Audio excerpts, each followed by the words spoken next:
예전에 그 친한 목사님과 이야기를 잠시 나누는데 이런 말씀을 하신 기억이 나요. 그 목사님께서 그 학교에 다니고 있는 자기 자녀들이, 그 목사님의 자녀들이 학교에서 아빠의 직업을 목사라고 말하지 않는다고, 회사에 다닌다고 부끄러워한다는 이야기를 들은 적이 있어요. 근데 제가 그 말씀을 그냥 잠깐이지만 들으면서 이 시대에 그리스도인으로 사는 게 그렇겠구나.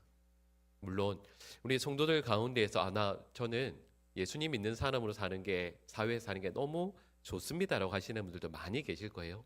근데 또 어떤 분들은 이 시대 자체가 그리스도인으로 사는 게 핍박을 받는 것은 아니지만 어느새 불편해지고 또 한편으로 부끄러워진 시대를 살아가고 있죠. 여러분, 저희가 지난주 말씀에 이제 연결해서 다니엘서 말씀을 살펴보고 있습니다. 여러분, 다니엘과 그의 세 친구들이 살았던 그 시대는 어떠했을까요? 지금과는 비교도 되지 않겠죠. 정말 힘들고 어려웠습니다. 지난주에 잠시 이런 말씀을 드렸어요. 예루살렘 성전에서 보통 사람들은 평생 구경도 못 해봤을, 하나님께 예배하는 데에만 쓰여졌던 성전의 그 거룩한 기물들이 이 바벨론 군인들의 손에 의해서 옮겨집니다. 그리고 바벨론의 우상을 섬기는 그 신들의 그 창고에, 신전의 창고에 던져지게 되죠. 이뿐만 아닙니다. 다니엘과 세 친구들의 이름들 모두가요, 하나님을 향한 신앙의 고백을 담고 있는 이름인데, 여호와 신앙을 담고 있는 이름들이었는데, 이제는 그 이름을 빼앗기고 바벨론 신의 이름을 담은 이름들로, 그것도 강제로 바뀌게 되죠. 늘 하나님의 말씀을 읽고 찬양했던 언어가 있거든요. 근데 그 언어도 빼앗기고 이제는 바벨론의 언어를, 이방의 언어를 배워야 합니다. 이방의 학문도 배워야 하죠. 그리고 더군다나 지난주에는 이런 말씀을 드리지 않았지만 오늘 본 말씀을 보면 이 다니엘 앞에 계속 서는 한 사람이 있어요. 환관장이라고 이야기하죠. 이들의 교육을 아마 책임지고 감당했던 사람이 환관장이었습니다. 여러분, 곰곰이 생각해 보면 이게 무슨 뜻이겠어요? 다니엘과 세 친구들은 내시가 되었다라는 뜻입니다. 그래서 많은 학자들은 다니엘서 말씀을 읽어보면 다니엘이 결혼했다라든지 아니면 그의 가족에 대한 언급이 전혀 없거든요. 그래서 다니엘도 세 친구들도 말씀드렸던 것처럼 아마도 환관이 내시가 되었을 것이라 말씀을 합니다. 이렇게 생각해 보면 다니엘이, 세 친구들이 이 이방 땅에서 신앙을 지켜내는 게 얼마나 힘들었을지 다는 아니더라도 충분히 짐작할 수 있죠. 근데 여러분, 다니엘은 이곳에서 아름다운 신앙을 지켜냅니다. 지금도 저에게 기억되는 훌륭한 신앙의 인물로 서 있죠. 근데 여러분, 어떻게 그럴 수 있었을까? 오늘 본문을 통해서 함께 살펴보려고 합니다. 그 첫 번째 내용인데요, 우리 오늘 본문 8절 말씀을 우리 같이 한번 읽어보겠습니다. 다니엘은 뜻을 정하여 왕의 음식과 자기를 더럽히지 아니하도록 환관장에게 구하니. 아멘. 이 말씀을 보니까 다니엘이 제일 처음에 뭘 했다고 말씀하냐면 뜻을 정하였다라고 말씀하죠. 왕의 음식, 포도주로 나를 더럽히지 않겠다, 이렇게 뜻을 정하였습니다. 지난주 제가 드렸던 말씀을 보강해서 설명드리면 이렇습니다. 왕의 음식, 포도주로 나 자신을 더럽히지 않겠다라는 말씀의 의미를 어떤 분들은 이렇게 이해해요. 이건 율법에서 금하는 음식들이어서 먹지 않겠다고 한 것이다. 근데 여러분, 실은 이건 한쪽으로는 맞는 것 같지만 또 맞지 않는 부분도 있습니다. 왜냐하면 포도주를 마시지 않았다라고 되어 있는데, 포도주는 율법에서 금하는 것이 아니었거든요.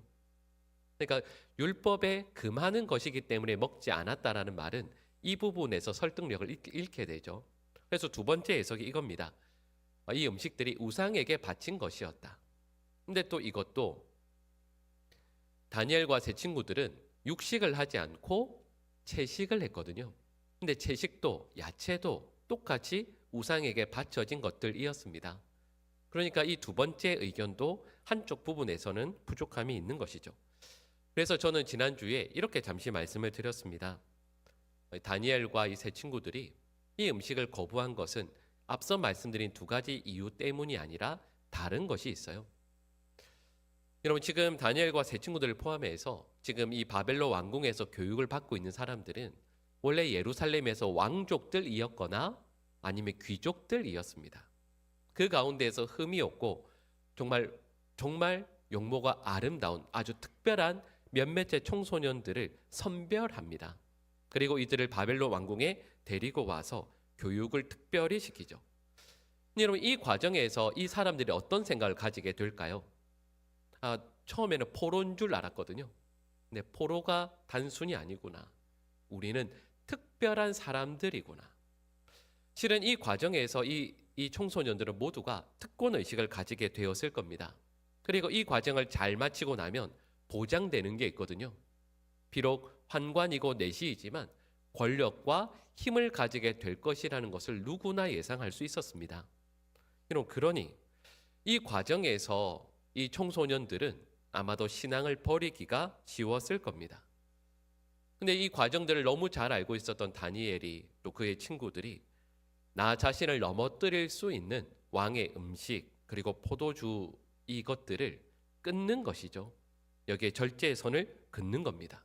그리고 그 안에서 나의 마음, 나의 생각, 나의 삶을 그 선 안에서 절제하는 것이죠.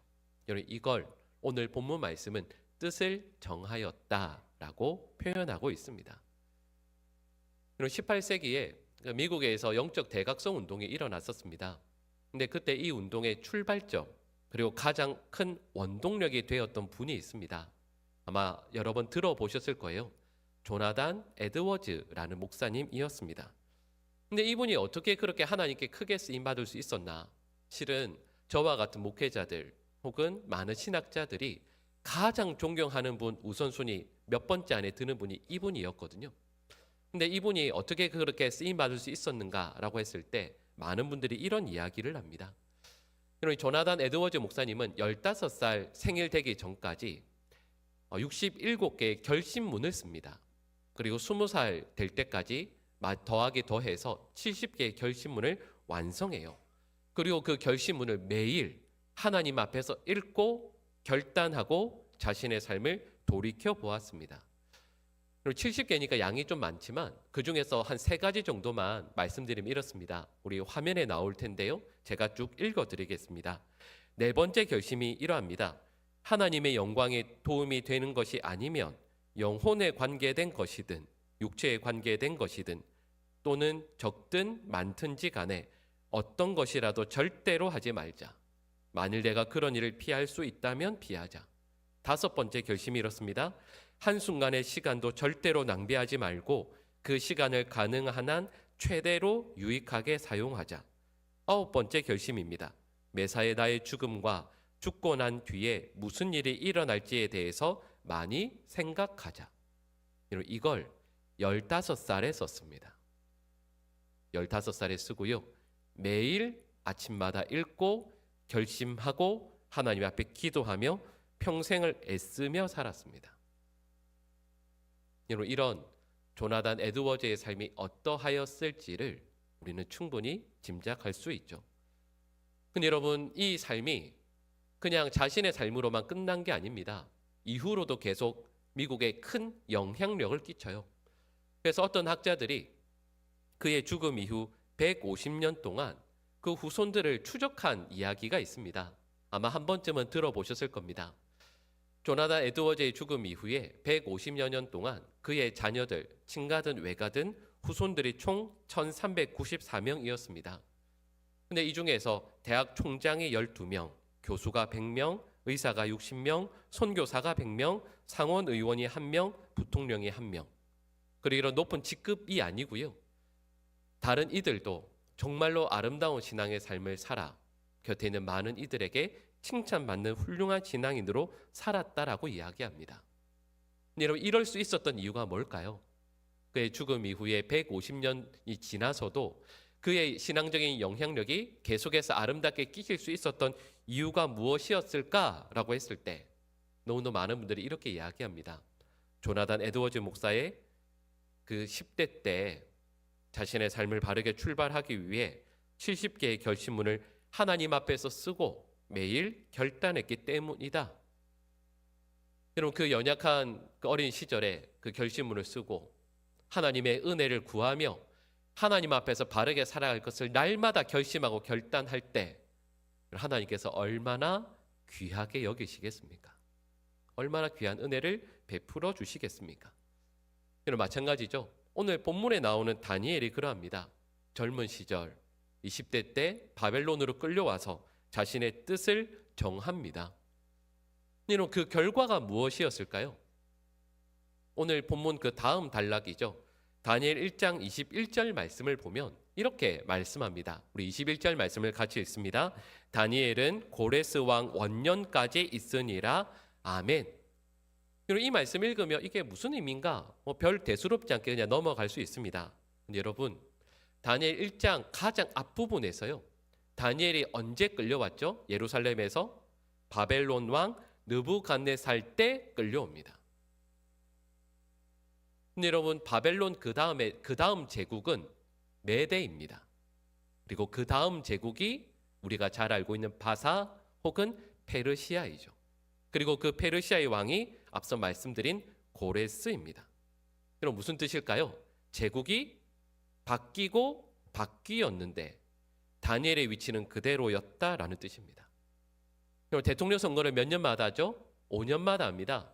그럼 5년 대통령 임기 끝나면 그 밑에 있는 장관들, 내각들 다 어떻게 되죠? 싹 바뀝니다.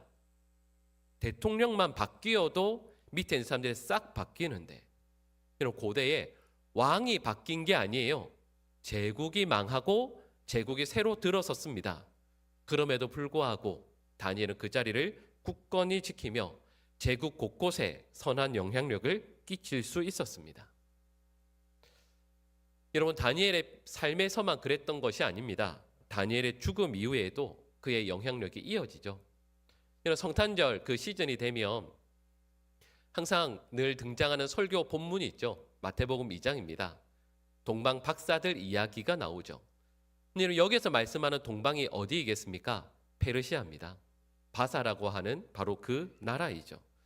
근데 동방 박사라고 할 때 박사는 또 어떤 의미겠습니까? 우리가 생각하는 박사 학위를 받은 그 박사가 아닙니다.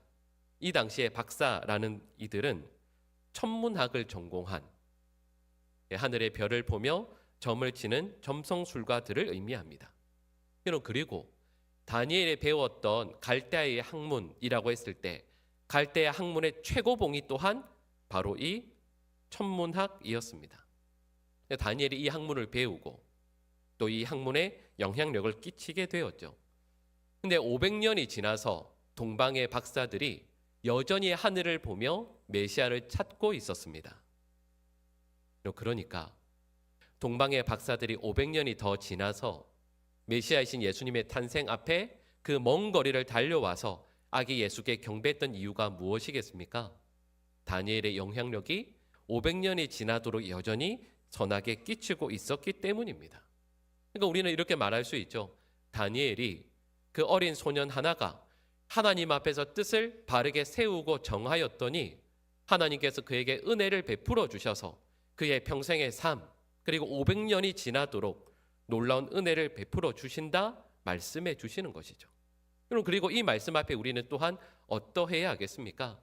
여러분, 저와 여러분들 또한 하나님의 말씀 앞에 뜻을 정해야 합니다.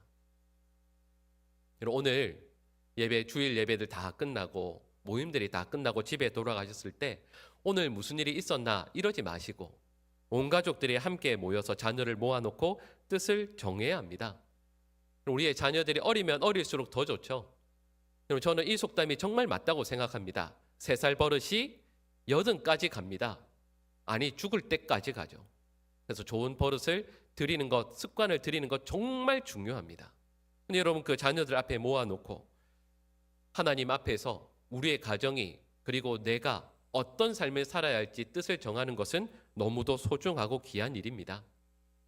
에이 목사님 어차피 정해도 3일도 못 갈 텐데 뭐 그렇게 해야 되나요? 하실 수도 있지만 여러분 그렇지 않습니다.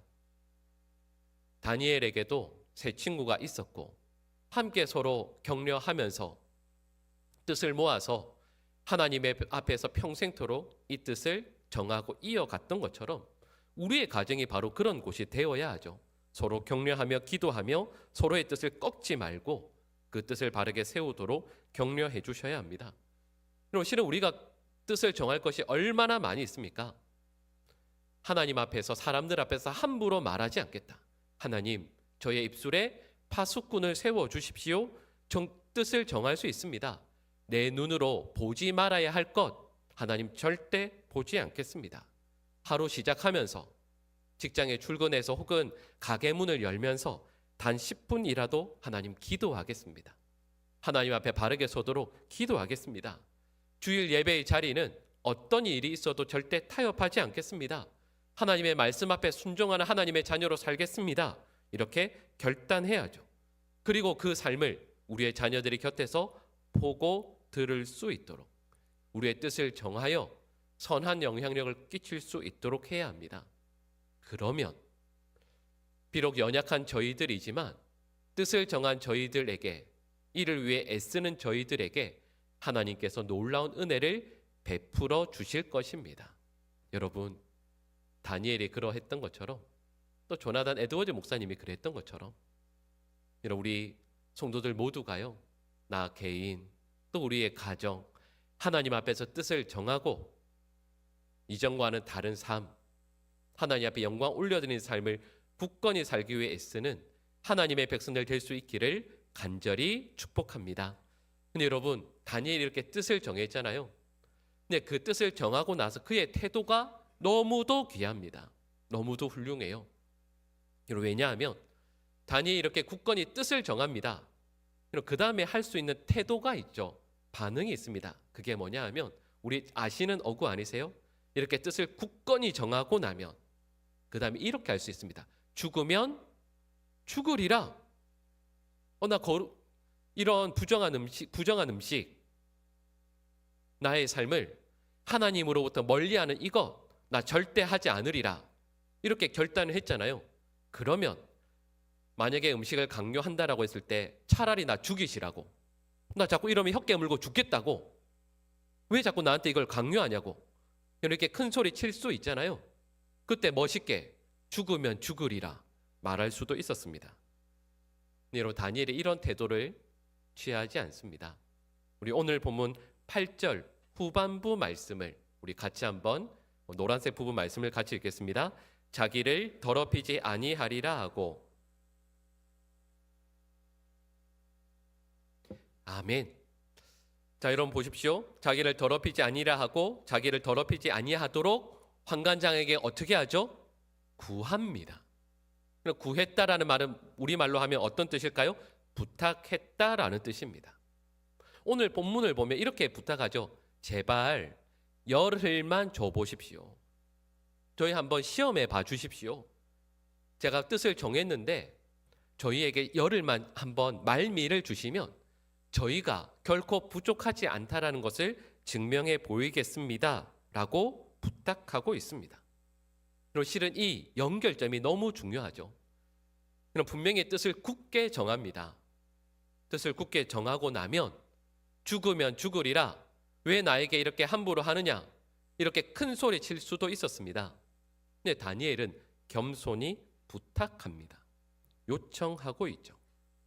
여러분, 이게 실은 신앙인의 삶이어야 합니다. 어떤 경우에 보면 그런 경우가 있습니다. 하나님 앞에서 굳게 결심하거든요. 뜻을 정합니다. 그리고 나서 곁에 있는 누군가에게 거칠게 대하고 불손한 태도를 끝까지 이어가는 이들이 있습니다.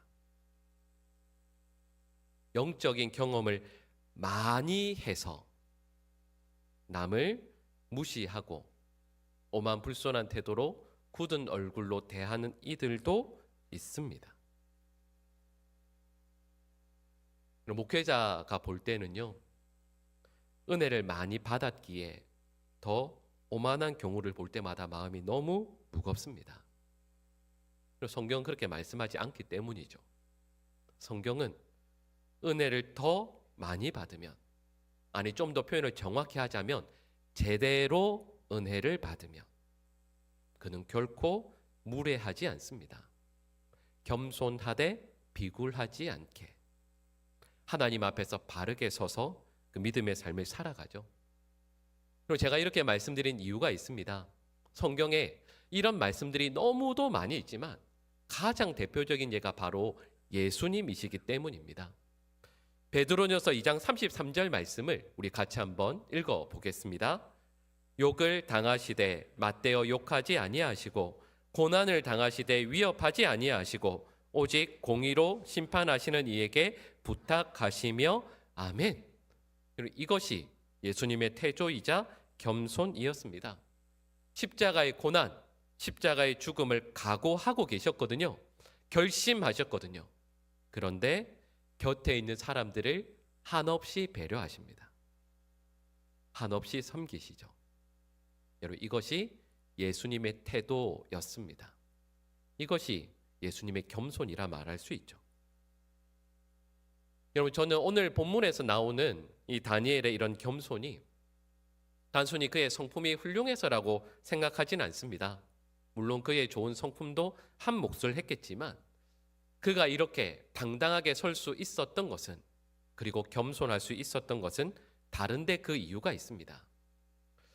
여러분, 다니엘은 이렇게 열흘의 말미를 부탁할 때 그가 믿었던 것이 있습니다. 그것은 바로 하나님께서 일하실 것을 기대하고 믿었기 때문이죠. 물론 그 방식은, 그 내용은 다니엘이나 그 친구들이 생각했던 내용이 아닐 수도 있습니다. 예를 들면 다니엘 3장 말씀을 보면 다니엘의 세 친구들이 풀무불에 던져지는 내용이 나오죠. 그때 이렇게 고백합니다. 우리를 풀무불에 던진다고 하는데 하나님께서 우리를 능히 건져 주실 것입니다. 네, 그 다음 말이 중요하죠. 그러나 그리하지 아니하실지라도, 우리가 기대하는 방법대로 하나님께서 우리를 건져주시거나 살려주시는 것은 아니라 할지라도 하나님은 분명히 일하십니다. 하나님께서는 이 땅에 역사하고 계십니다. 하나님께서는 이 땅에 간섭하셔서 하나님의 뜻을 이루실 것입니다. 여러분, 다니엘의 세 친구들도 그렇고요. 다니엘도 오늘 본문에서 이렇게 말씀하는 그 이유가 무엇이겠습니까? 오늘 본문 말씀을 묵상해 보면 여러분, 다니엘은 결코 비굴하게 말하지 않습니다.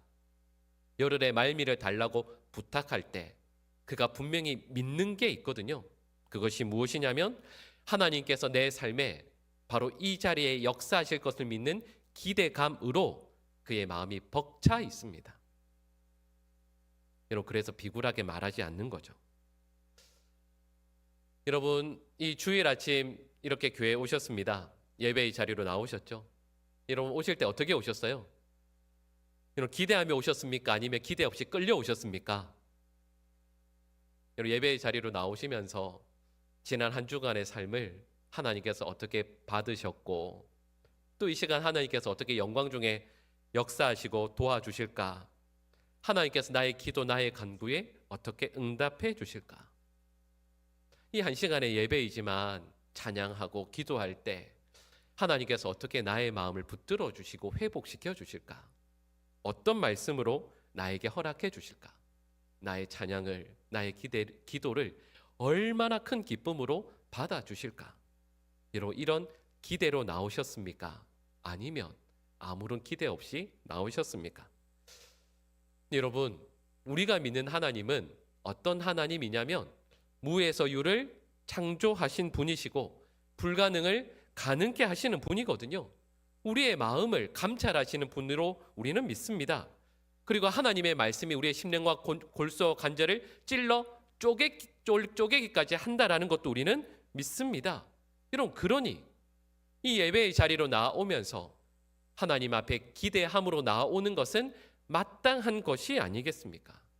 창조주이시면서 우리의 영원한 구원자이신 하나님 앞에 예배하면서 하나님께서 내 삶에, 나의 마음에, 우리 가정에 역사하여 주실 것을 믿는 기대가 없이 어찌 예배의 자리로 나올 수 있겠어요? 창세기 18장 말씀을 보면 하나님께서 아브라함을 찾아가시는 내용이 나옵니다. 그때 아브라함에게 하나님께서 이렇게 말씀하시죠. 내년 이맘때쯤 네가 아들을 품에 안게 될 것이다. 그때 아브라함이 어떻게 반응합니까? 불가능합니다. 안 됩니다. 이렇게 반응하죠. 그 장막 뒤에 있던 사라가 어떻게 반응합니까? 뭐하죠? 웃습니다. 왜 웃었을까요? 좋아서 웃은 게 아니죠. 그 웃음의 의미는 참 저걸 말이라고 하나, 그 뜻입니다. 여러분, 그때 하나님께서 이렇게 말씀하시죠. 왜 웃느냐? 여호와께 능치 못한 일이 있겠느냐? 이렇게 말씀하십니다. 전능하신 하나님을 믿는 아브라함과 사라잖아요. 그런데 나이가 들었다고, 안 된다고 생각해서 하나님을 향해 기대하지 않습니다. 무에서 유를 창조하신 하나님께서 내 삶에 역사하실 것을 기대하지 못하는 것이죠. 어쩌면 지금 이 2000년대 살아가는 저희들이 신앙생활 하기가 정말 어려운 이유를 결정적으로 이야기하자면 이것 아니겠어요? 하나님께서 내 삶에 역사하실 것을 기대하지 못하기 때문입니다. 하나님 없어도 웬만하면 살 수 있거든요. 웬만하면 모든 일들이 될 것 같거든요. 그래서 하나님께서 일하실 것을 대부분 기대하지 않습니다.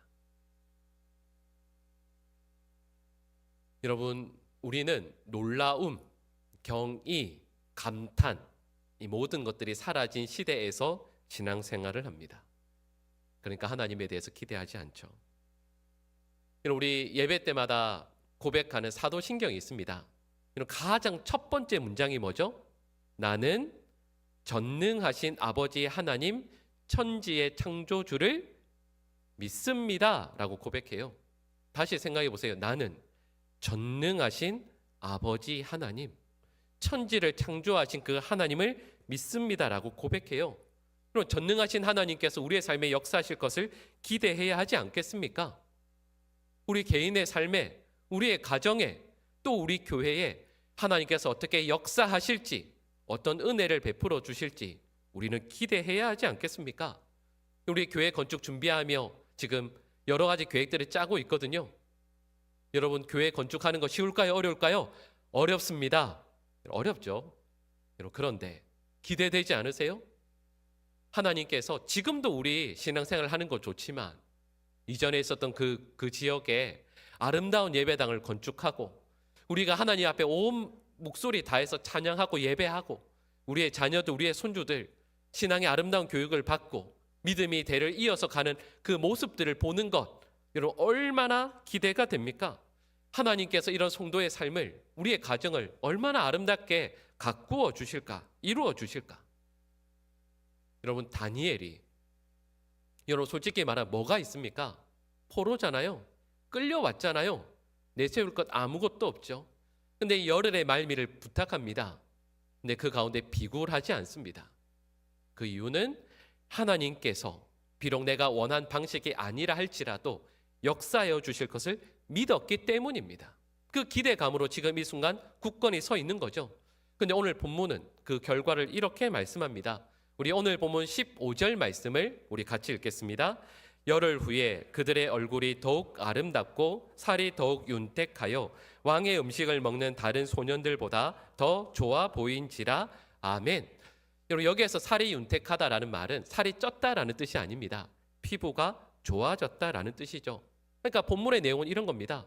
다니엘, 그의 친구들은 더욱더 건강해졌다. 근데 그것은 왕의 산의 진미, 수십 년 된 정말 값비싼 왕의 포도주, 우리 말하는 툭불, 무슨 스테이크 이런 것 때문에 건강해진 게 아니다. 이들의 삶이 더욱더 아름다워지고 귀해진 것은 하나님께서 하신 일이었다. 오늘 본문 다음에요.